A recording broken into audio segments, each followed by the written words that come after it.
محبوب کی خاطر محبوب کی راہوں میں تکلیفیں اٹھائی جاتی ہیں، پتھر کھائے جاتے ہیں اور گالیاں سنی جاتی ہیں، راہوں میں کانٹے بچھائے جاتے ہیں اور گلے میں رسیاں ڈال کر کھینچی جاتی ہیں، اور ان تمام تکلیفوں کو جب صرف اور صرف محبوب کے لیے، اللہ کے لیے بندہ تکلیفوں کو برداشت کرتا ہے تو تمام اعمال کا جو بدلہ وہ اجر اور نیکی اور جنت ہوا کرتا ہے۔ لیکن جب اللہ کی محبت میں یہ تمام تکلیفوں کو برداشت کیا جاتا ہے تو اللہ نے بھی اپنا ایک قانون دستور بتایا کہ اچھے عمل کا بدلہ یقیناً نیکی ہے، اجر ہے، ثواب ہے، لیکن محبت کا بدلہ محبوب کا دیدار ہے۔ محبت کا بدلہ محبوب کا دیدار ہے، جو اللہ نے بتایا کہ جب محبوب نے میرے لیے تکلیفیں اٹھائی ہیں تو ان تکلیفوں کا بدلہ اگر کوئی ہے تو وہ اللہ کا دیدار ہے، تاکہ حبیب کا دل ٹھنڈا ہو جائے۔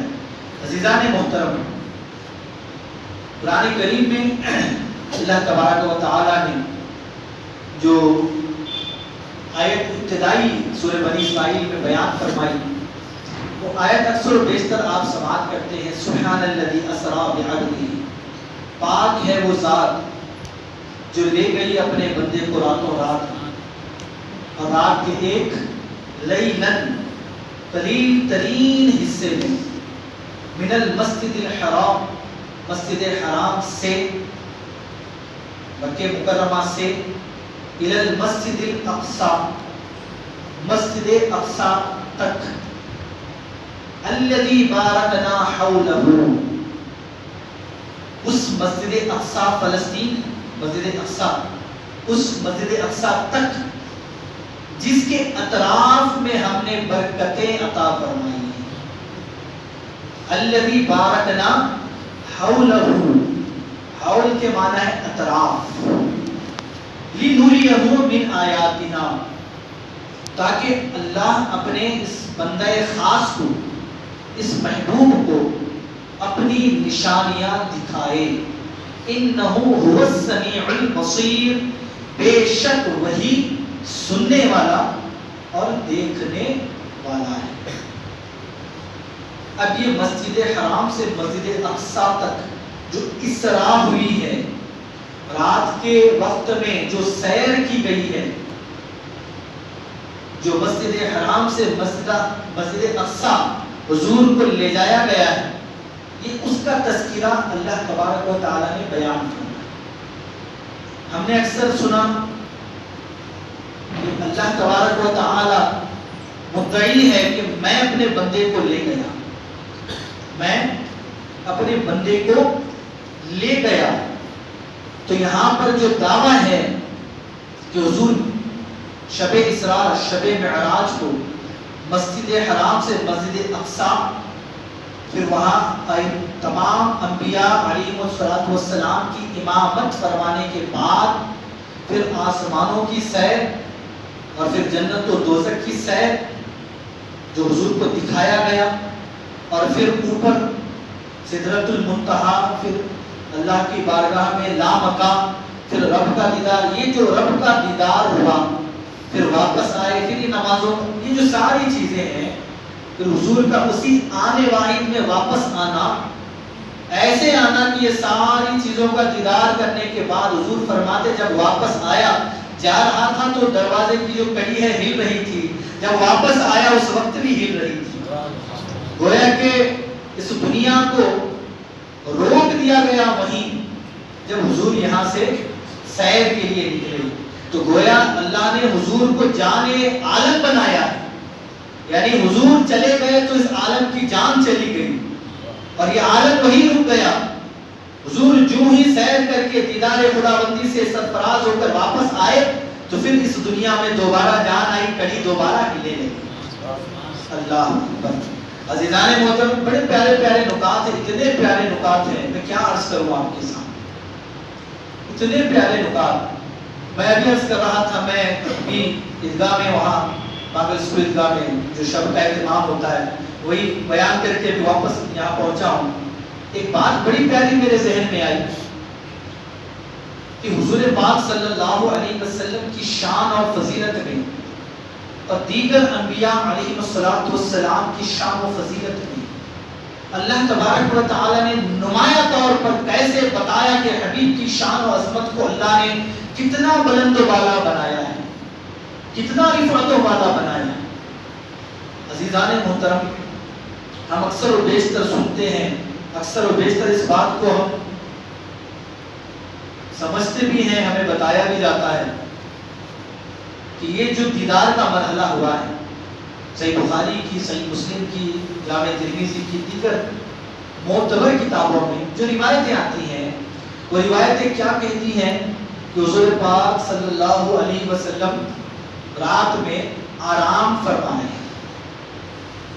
اور اسی رات میں اللہ جبریل علیہ السلام کو بھیجتا ہے، وہ آتے ہیں، حضور کے تلوائے مبارک کو آپ اپنے، بعض میں آتا ہے چومتے ہیں، بعض میں آتا ہے کہ اپنے جبین نیاز سے رگڑتے ہیں، الگ الگ روایتیں ہیں، تو حضور کو بیدار کیا جاتا ہے۔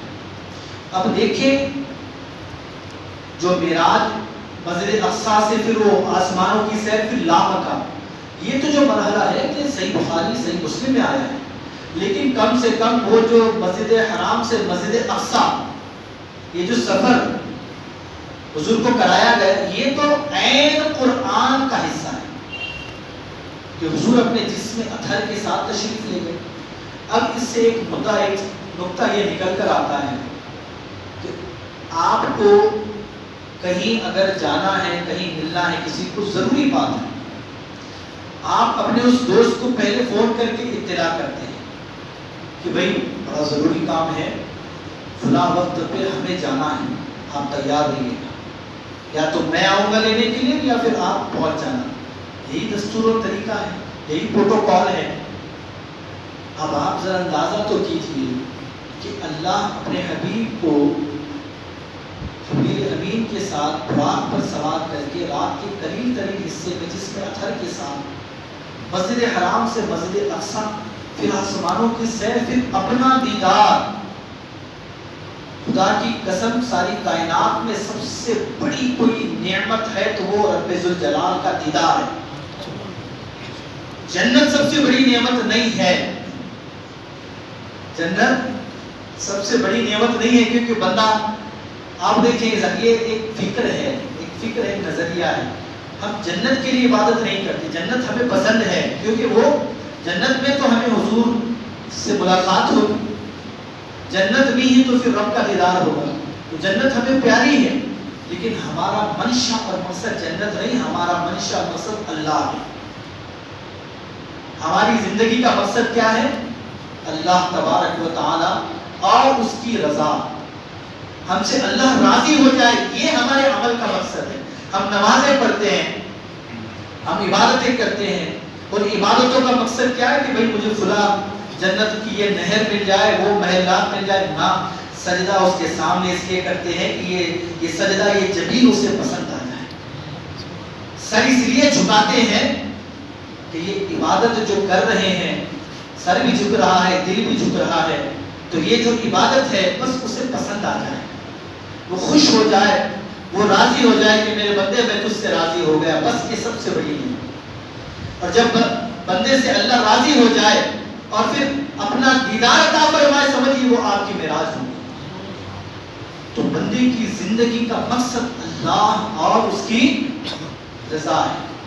ہاں، اس کی رضا کے ساتھ ساتھ جنت مل جاتی ہے تو یہ نور علی نور ہے، یہ نور علی نور ہے۔ اور یہی فکر، یہی محبت کا انداز اللہ کے ولیوں نے ہمیں سکھایا۔ احادیث مبارکہ میں آتا ہے، احادیث کریمہ میں آتا ہے، صحیح بخاری کی حدیث پاک ہے، اللہ کے کچھ برگزیدہ بندے ایسے ہوں گے جو جنت کے دروازے پر کھڑے ہو جائیں گے، جنت میں داخل نہیں ہوں گے۔ ان سے پوچھا جائے گا، اللہ فرمائے گا فرشتوں کو پوچھو کیا ان بندوں کو میں نے جنت نہیں دے دی، اندر کیوں نہیں جاتے؟ وہ عرض کریں گے کہ اے میرے مولا، ہمارے ساتھ کچھ اور بھی لوگ تھے دنیا میں، وہ ہمارے ساتھ نمازیں پڑھا کرتے تھے، اسی بخاری کی حدیث ہے، وہ ہمارے ساتھ نمازیں پڑھا کرتے تھے، وہ ہمارے ساتھ عبادتیں کیا کرتے تھے۔ مولا، نمازیں ایک ساتھ، عبادتیں ایک ساتھ، اور جب جنت میں جانے کی باری آئی تو ہمیں جنت میں بھیجا جا رہا ہے ہمارے وہ جو ساتھی تھے، جو ہمارے متعلقین تھے، لیکن انہیں جنت میں نہیں بھیجا جا رہا، انہیں کہیں اور بھیجا گیا ہے. انہیں کہا جائے گا کہ تمہاری عبادتیں اور تھی، وہ تمہاری عبادتوں کو نہیں پہنچ سکے، انہوں نے فلاں گناہ کیا، فلاں گناہ کیا، عمل میں کمزور تھے، کوتاہی کر دی، اس لیے وہ پھر اب جہنم میں جائیں گے. وہ بندے اللہ کی بارگاہ میں بڑے ناز و خرم کے ساتھ، بڑے لال کے ساتھ عرض کریں گے باری تعالیٰ جب تک ان لوگوں کو ہمارے ساتھ تو جنت میں نہیں ڈالے گا، ہم بھی جنت میں نہیں جانے گے. تو اللہ فرمائے گا اچھا ٹھیک ہے، وہ کون کون تھے تمہارے ساتھ میں، جاؤ جہنم کے دروازے پر وہ ایک ایک کو دیکھو، پکڑو، جنت کے ساتھ میں. بندے یہ اللہ سے محبت کا ایک انوکھا نرالا انداز ہے.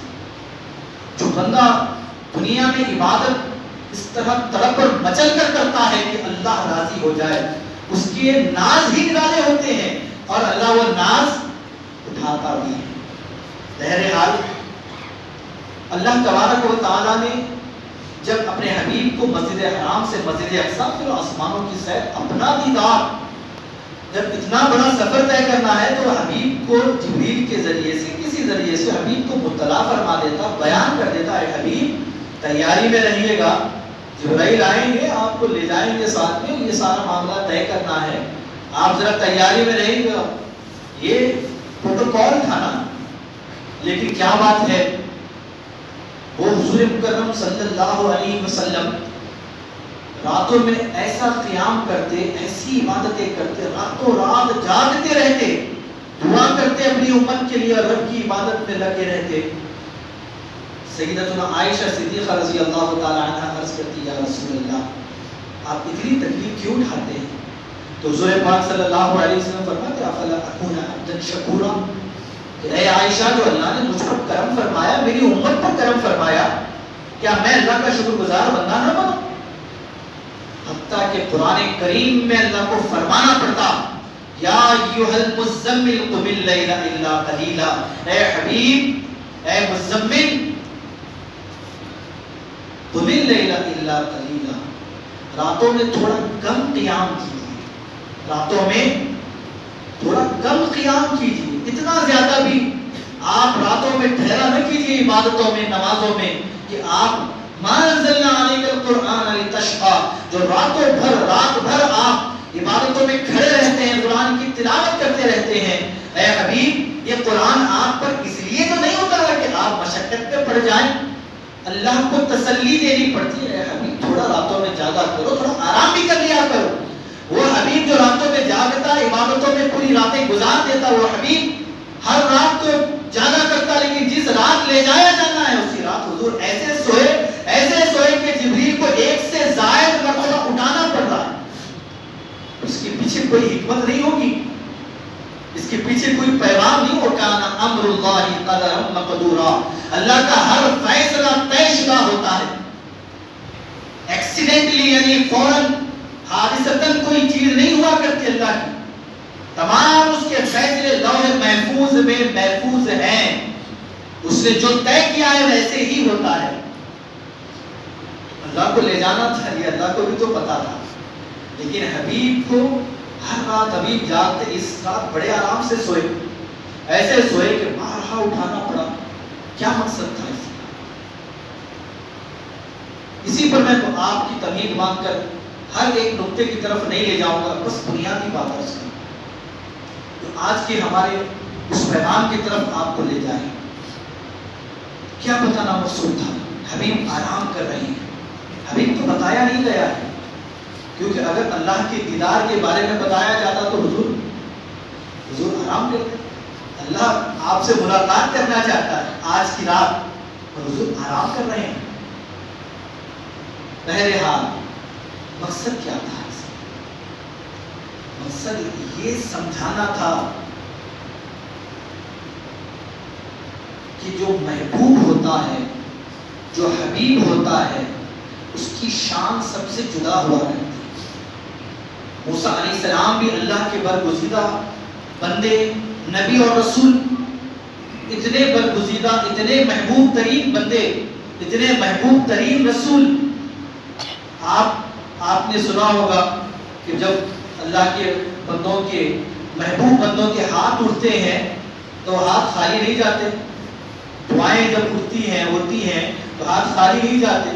آپ نے سنا ہوگا اولاد کے لیے دعا کی گئی، اللہ نے اولاد نصیب فرما دی. علم کے لیے دعا کی، علم نصیب فرما دیا.